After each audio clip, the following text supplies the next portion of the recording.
Guys, I'm on a roll, so I figured I'd go ahead and do a video again.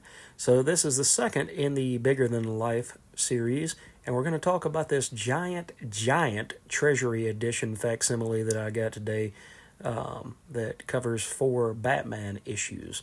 So here we go.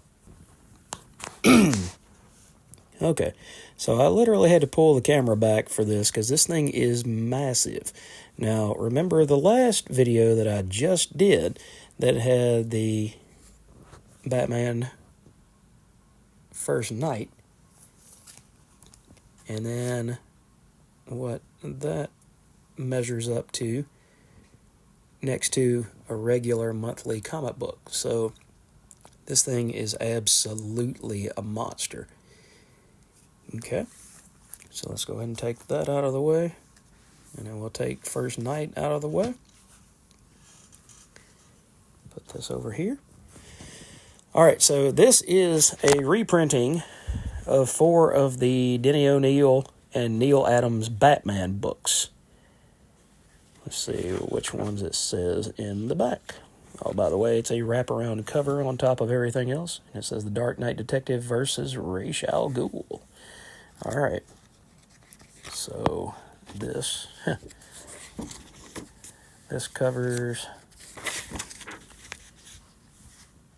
Batman 232, which introduced Ra's al Ghul. Then it covers Batman 242, and then if I can move this thing without messing it up,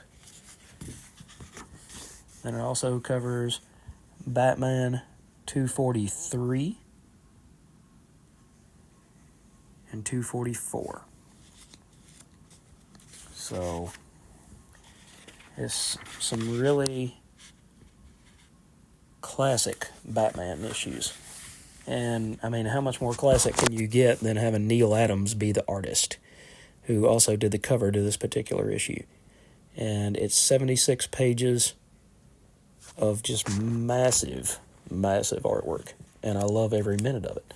A lot of people I've been talking to in some of the forums that I'm on said they're actually scared both of the price and the size of the book. They just didn't want to jump in because they were afraid of it. But I told them jokingly, I said, as my focals and glasses have gone to bifocals and glasses, it's better to see these things in just massive print because it's easier on the eyes. The colors really get a chance to pop. You can see the detail in Neil Adams' figure work. And it's kind of the difference between seeing a full screen movie and a widescreen movie, or let's say a movie on a regular screen versus an IMAX.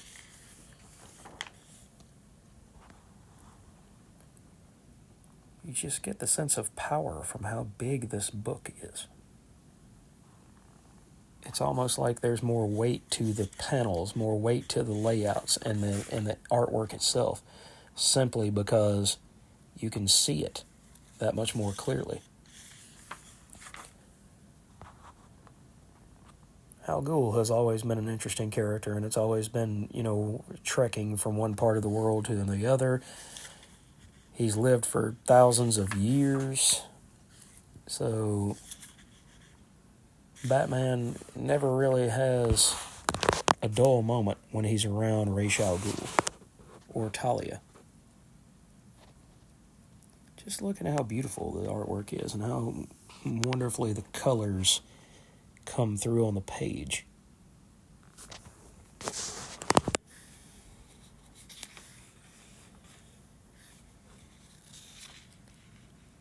So here we are introduced to Talia al Ghul. And Ra's tells Batman, I thought about retiring, and I just wanted to make sure that you were a fit man to carry on my tradition. So this is from issue 242 here, picking up with chapter 2. Neal Adams, I'll never forget the first time as a young guy that I ever heard about Neal Adams' artwork. They were talking about it in Wizard magazine back in the mid-90s, maybe the early 90s, 92, 93. And they said that Neal's characters were so real that you could look at them and see which way the wind was blowing their hair. And I've noticed that Jim Aparo is kind of the same way. You just get that level of detail about the characters that you see so much about them going on, that they feel lifelike. His artwork and McFarlane's artwork are two totally different animals that I was talking about today, talking about Torment. But at the same time, powerful figure work, you just can't beat it. You cannot beat it. And there was detail and line work, and you can tell at this point in his career that Adams was just eating this up. He just loved every minute of it. So, see, there's detail. You can tell where the lighting source is. You can tell by the glare off the shades.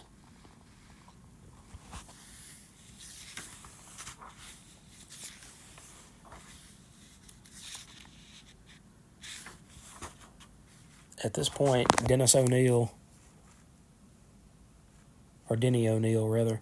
was at the height of his writing prowess, the height of his powers. So to have a young guy like Neal Adams, who brought all this power and this majesty and his heavy line work behind his artwork, and to have Denny O'Neil, who ended up being one of the preeminent Batman writers, to work on this title together was like a dream come true.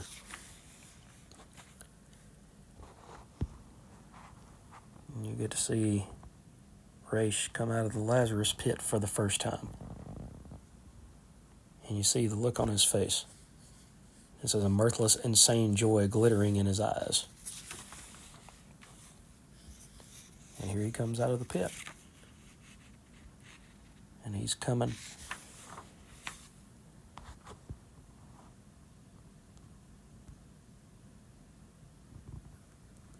He's on his way.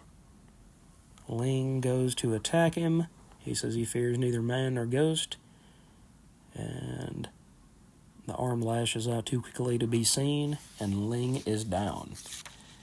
Batman tries to fake him out with a left hook, puts everything into the right hook, and he's still standing.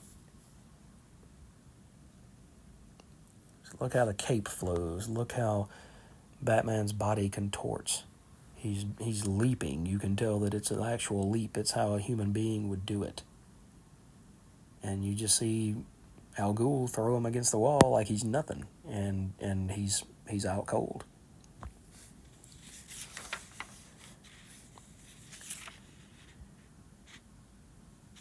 Batman on snow skis.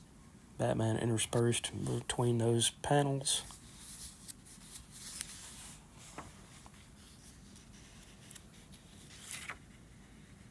See, there's that detail in the line work, like I was talking about with McFarlane earlier today, showing the creases in the knuckles, the detail in the face.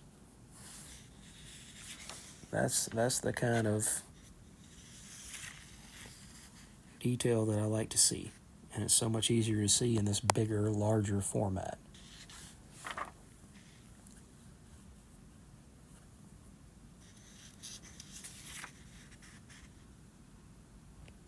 So, I wouldn't be scared off if I were you, because it's an ad for the Superman versus Muhammad Ali. That was their next knockout, by Denny O'Neil, Neal Adams, and Dick Giordano. I would definitely pick this up if I saw it in the wild. It just came out today. There's the regular copy, which is what I have, for $14.99, and then there's a foil copy. The only difference is about $5. The foil copy retails for $19.99, and it's nice and bright and shiny. But I would rather have just the regular kind of cardstock cover that comes with this, because I would not want to get my fingers all over that nice shiny foil.